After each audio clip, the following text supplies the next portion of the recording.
My name is Akologo. I work as a campaign manager for Caritas Africa on an advocacy activity which we call the Africa Inclusive Economic Recovery Campaign. Beyond that, I also volunteer to mobilize diverse faith groups to promote the common good in Ghana.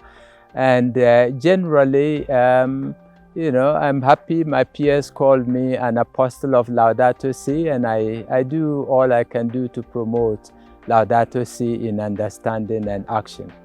Of a great partnership initiative, Caritas Africa, which I just mentioned, is the humanitarian development agency of the Catholic Church in Africa, and it is partnering with the Jesuits Justice and Ecological Network of Africa, JENA, and they're trying to convene African faith leaders. So we are meeting here, brought together a group of faith leaders from Muslim, from mainstream Christian, Pentecostals, Catholic bishops, and other faith communities, including indigenous faith traditions, etc., etc. So they are all here to reflect, to have a conversation about the current crisis in Africa and how to respond from a faith perspective.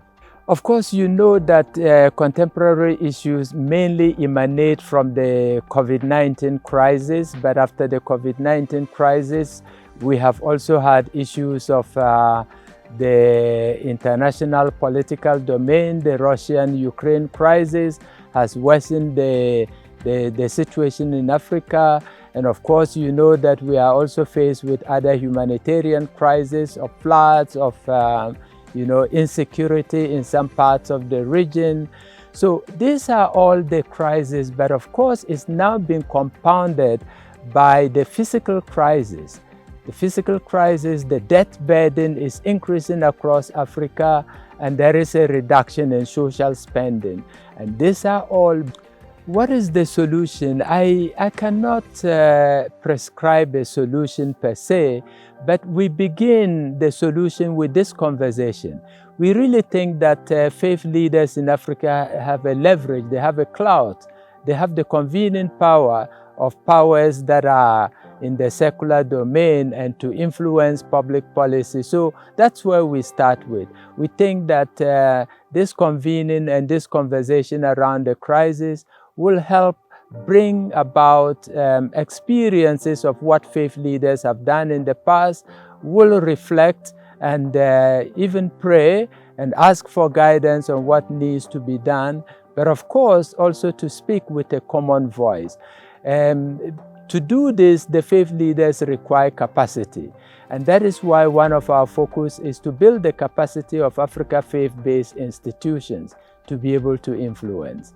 And basically, so it's a process towards addressing this crisis in a way that will generate responses from domestic governments, but also international powers that are the World Bank, the IMF, and members of the G7 who have a lot of influence, both in terms of physical capital influence, but to see what we can do to make life better for the ordinary person in Africa, because the crises are going deep and deep, and those who are suffering are the marginalized poor people.